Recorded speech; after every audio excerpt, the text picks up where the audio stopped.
So there's a taillight out on my Jetta right here. It'll be a little easier for me to show you how to change the taillight bulb now that it's daylight. Your car will have these Velcro panels. You just open that up, see the Velcro here, and then you have your taillight. And it's pretty simple, but you can't just reach in and take out one individual bulb. And you reach in, squeeze these two clips, and this is the tricky part. Other than this, it's pretty simple. You're gonna have to bend this corner here, wiggle it a little to get it out. I can probably do it with one hand.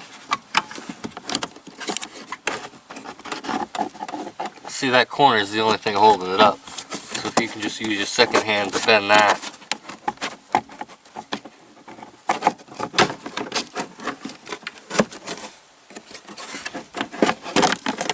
And it'll come out. So now, depending on what country you live in and what options your Jetta has, you might have a bulb here, but my car doesn't. And we know it was this one. I've already replaced it. And so you can just pop this out one hand. I'll put the old bulb back in. Doesn't work. Pop it out. Put your new bulb in. So that's your problem. And once you get the bottom corner in, the only thing holding it up is the top. This is the same thing. You're just going to have to bend the cardboard a little to get this to fit back in.